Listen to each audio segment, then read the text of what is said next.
Dear Sherry, do you have instructions for making a glycerin tincture? I didn't see it in your online course or on your website. Thank you. Glycerin tinctures. Okay, glycerin tinctures are a really interesting and often misunderstood topic. So a great question. Before I get to the answer, I just want to remind everybody, hit that YouTube subscribe button and notification bell because I try to upload new videos every Wednesday. And hit that like button too if you get value out of these videos. So, glycerin tinctures. I do not have a recipe on my website or in my online course. Why? Because I don't really like glycerin tinctures. I kind of consider them a waste of weed. Why is that? Because a lot of people make glycerin tinctures. That is definitely true.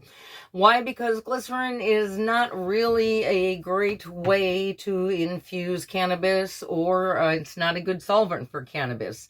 Alcohol, on the other hand, is a solvent that will extract a lot of cannabis. You can use an oil like MCT coconut oil to make a very strong oil-based tincture. It's not technically a tincture, but they're marketed and used like tinctures out of oil.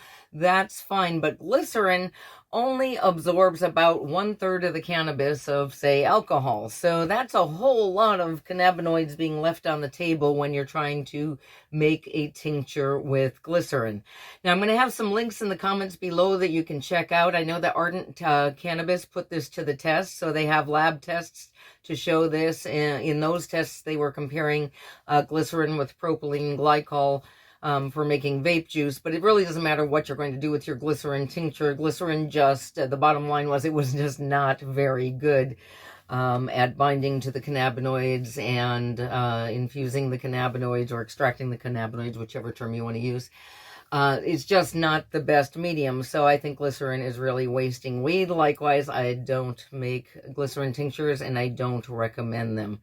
I do remember an article I saw way back when, and I'm going to trying to find the links to put in the comments below. If you really want to make glycerin tincture, there is a way to get more potency.